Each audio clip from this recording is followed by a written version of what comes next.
Wholeness, welcome. Josh Dippold here once again. And today is another Open Wisdom Wednesday for those who haven't tuned into one of these yet. This is Irregular Wisdom Office Hours. I ask unplanned, general, and specific questions for your wisdom, and you ask me. In the meantime, we share openly, likely from whatever's currently happening, to get at our wisdom. And today is about moving. I've got this notion that should probably talk about moving, since that's what's going to happen here, like moving physical locations. So just reflecting on this a little bit here recently, kind of had the mixed fortune to live at one place my entire childhood, basically, and stayed under one household roof in one location until college. And then from when I left there to go to university and college, the States, it was a big thing. It was a big move. I had never really spent much time away from the same area my entire life. And so it was like only a 3-hour drive though, but living, having no idea, knowing no one there. So it was quite stressful, unexpected, but quite a great adventure as well. And then as moved from place to place in university and various living situations, as young people do, um, with varying degrees of stressfulness. So I want to ask you guys about, what do you make of moving? You know, they say these biggest things in life that can cause the most stressors are a new child in the family, a death, um, getting a new job, ending a new job, starting a new relationship. Well, not so much as ending a relationship is huge, right? Especially divorce, and then moving. And I don't know if I'm missing anything, but these are pretty much, a lot of us will experience these multiple times in our lives, multiple degrees and levels. I think with mainly multiple degrees of what we could consider success or stressfulness. But today, particularly moving. So then now in a foreign country and having to move like every 3 months right now until a marriage visa or a residency permit, and now moving within a foreign country itself. So it's interesting. I've kind of lucked out this time. I didn't have to do a bunch of the stuff before I came over here. I pretty much got rid of a lot of my stuff, gave away a lot of my stuff, sold a lot of my stuff temporarily in storage, and then finally just keeping a little bit of things here and there. And in a way that's so freeing, not everybody can do that. A lot of people buy houses in order to just put stuff in, basically, or accumulate stuff. And there's pros and cons to that. And this little thing here is going to probably be overly practical. But when we do face the practicalities of life, how are we about letting things go? Our physical possessions, right? It's nothing wrong with having physical possessions, but life is more than that. And of course, we can't take those with us. We could spend an entire lifetime accumulating things. And I'm not here advocating for non-ownership of things, really. I mean, I do that to a large extent myself, but there's pros and cons to all this stuff. So, how much is enough? This comes into this question. How much do we really need to thrive in life and to be healthy and well? And how much can we let go of in this very life? Buddhist monastics, they're allowed like 4 things, in the Theravada tradition, at least that I know of. They can have basically 3 robes. They can have a bowl for their alms food. They can have medicine, and they can have shelter. And as far as claiming, what they need as requisites, and can get by on very little. And some of the people kind of criticized these Buddhist monks in his time, saying it was too lavish, that was too extravagant. You didn't need all that. And he said that's kind of like the bare essential to not getting distracted by the worldly elements, and so it can practice. So we can get by on very little, and some people do very well with a lot of stuff. They can be very generous.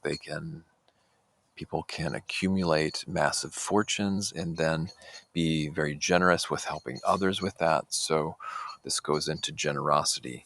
But what do you guys do for moving? Like, how do you keep your cool? How much do you plan? How much do you obsess? For me, I had an interesting time yesterday because something happened to my bike and one of the front nuts went off of the bolt to keep the thing on. I was lucky to have that stay on when I was riding it, and then I discovered. So I went to a few bike shops on foot, and then went to some hardware stores. And things work a little bit different in the States, a little bit more expensive here, but not too bad. And I'll spare a lot of details, but I finally got what I needed. And here I kind of feel a little bit bad because here's my fiance packing the entire her entire things, and of course I help a little bit here and there, but we agreed that this is just the best thing. She wants things done a certain way, and I would probably just get in the way of doing it in a way. So in a way that's practical, but it's I feel conducive to the relationship too, that we come to agreement on how things are done surrounding this. So how do moves affect your relationships? Is there at loggerheads with people, all the planning that has to go into it, the things from the old place that need to wrap up, the transition in hiring or doing it yourself, the moving, the unpacking, the timing, going to live on an island. So we have to make a ferry at a certain time to even get over on the island. There's a shorter window. Um, yeah. It can also show how interdependent we are as well, and how we can't do it all on our own. We have to rely on others to assist us in moving, and everything else in life, really, kind of to eat. We can do a lot of ourselves, and we can be really self-reliant. And at the same time, we need to assist others kind of for our living, and we rely on others as well. We're interconnected, interdependent on other beings. So, what kind of spiritual lessons can come from moving? I mentioned a little bit about cooperation and interdependence and planning. So, planning can get in the way a lot of times of um,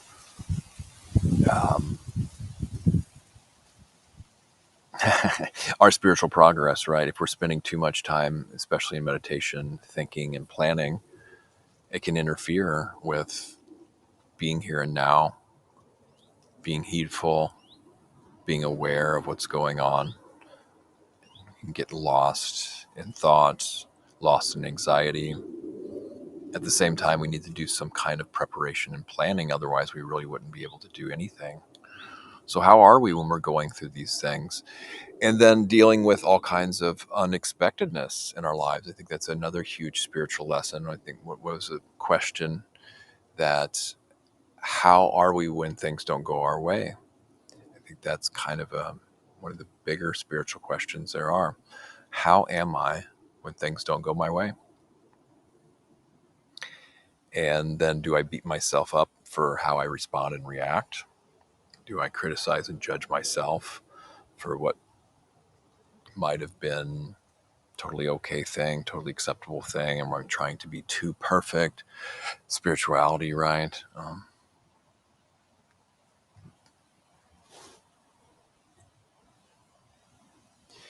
Another one is trusting innate wisdom, our innate goodness, and kind of our intuition that at a certain point we've planned as much as we can. We've got everything in a row in alignment, and then we just have to kind of trust in the heart, trust intuition, trust our wisdom that we'll make the right choices in the moment as we need to make them.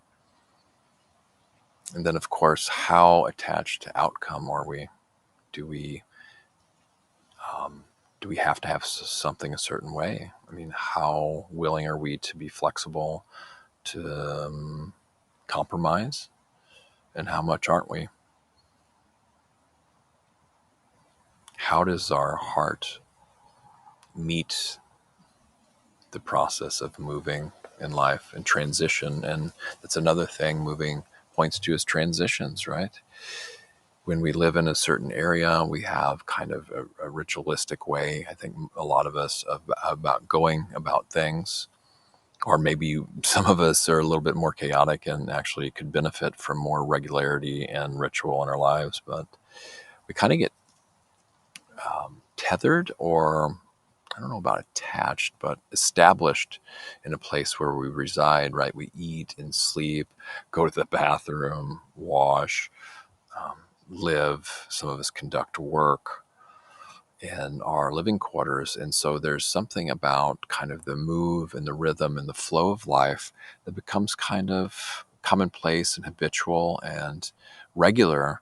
And then when we take and uproot that, that transition period from being uprooted from all that and then moved into another place, some things can be really fragile and tender during those times. And so just realizing that and being kind and patient with ourselves, I feel is real helpful along the way when we can. And at the same time, being able to step up and know when extra effort's needed, and just telling myself, this is really temporary. I'm doing the best I can here. Things will be temporarily stressful, but things will calm down and they won't be like this for that much longer. And then, of course, the positive things we have to look forward to with the move. I mean, I'm sure some people, they might be getting forced to move somewhere. I know I've done that out of the blue. An apartment complex I was staying in gave us 1 month in the middle of winter to uproot and find a home place. That's it. Do notice that's what we're doing. Everybody's got to get out. They're selling the place. And I had 2 vacations. So I managed to find a place temporarily, but that was kind of stressful. So I wasn't really looking forward to such an abrupt change. But like where I'm going now, it's like almost a holiday island here in Denmark. It's just, I couldn't have imagined something like this in my wildest dreams. It's just unbelievably amazing, and kind of pinch myself to think that it's happening, and at the same time, it's just another worldly condition, right? How much am I going to keep chasing worldly conditions, or anyone chasing worldly things and thinking that's going to bring true, lasting happiness as well? And how can we turn these ideal, optimal conditions in life, when we do have them, how can we turn them back into our heart, to feed our heart, and to know that there is peace and happiness beyond conditions too, right? There's a possibility of reaching the unconditioned, kind of a state of, I don't know if it's a state, but a realization of the unconditioned, where it's not dependent on external conditions for well-being. And how much can we taste that here and now? And how much should we spend our time aligning favorable conditions, and when shouldn't we? How much are we obsessing over having everything in an external just perfect? And how much are we kind of slacking on, okay, I need to do this work in order to kind of have my environment more conducive to my well-being? So where's the happy medium there? Median?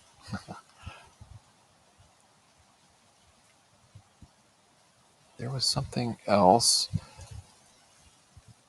about transitioning. How do you all handle transitions in general in life, not just moving, but from one thing to another? Maybe it's from relationship. Maybe a significant relationship is beginning or ending, or between that. Maybe there's a death, a very loved one in your life who's on the way out or has just exited. Maybe there's a new life coming into your life.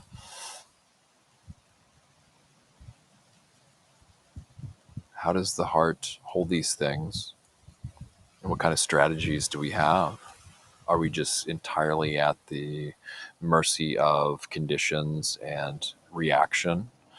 Or is there some kind of breathing room that's been developed through spiritual practice or maybe grace, where there's more room to respond and let the heart be deeply touched and be able to respond from a deeper place and a wiser place. All right, well, I'll leave these reflections for you all to consider and add anything later if you'd like. May you all have the most optimal, ideal moving situations in your life, and may you all handle transition with grace, goodness, and may it all fruit and benefit for yourself and for others, especially in the long term.